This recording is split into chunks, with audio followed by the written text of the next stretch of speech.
இப்போ ஃபீல்டிங் அப்படின்னு பார்க்கும்போது நம்ம இன்னும் நல்லா இம்ப்ரூவ் பண்ணணும்ல. யோசிச்சு பாருங்க, டிராவல் டைம் இல்லை அவங்களுக்கு. இன்னைக்கு மேட்ச் முடிக்கணும், நாளைக்கு ஒரு நாள் பிரேக், நாளைக்கு மேட்ச்னா டிராவல் போகணும், வேற ஊருக்கோ திருப்பி இங்கே வரணும், இது எல்லாமே பிளானிங்ல இருக்கும். ஃபீல்டிங் பண்ண எங்க டைம் இருக்குன்னு நினைக்கிறீங்க?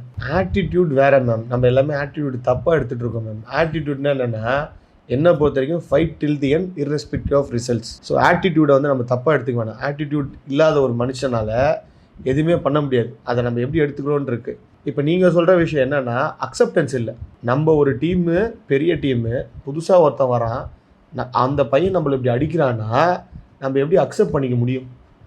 ப்ளஸ் நான் வேர்ல்டு நம்பர் 1 போலரு, இப்போ நான் 30 வருஷம் கழிச்சு போட்டால் என் பையன் அடிப்பான் மும்புராவை. ஸோ எக்ஸாம்பிள் சொல்கிறேன். சரி. ஆனால் அந்த டைமில் தான் கிரிக்கெட் நல்லா ஆயிடுச்சு. ஒரு இவ்வளோ கஷ்டப்பட்டு ஒரு பையன் வரான். அங்கே தான் நான் சொல்கிறது வேல்யூஸ். இந்த இடத்துல தோனி இருந்தால் கை கொடுத்து இன்னும் நல்லா விளையாடுறதுக்கு இன்னும் என்னன்ற சொல்லுவார். அங்கே தான் நம்ம தோனியை மிஸ் பண்ணுறோன்ற.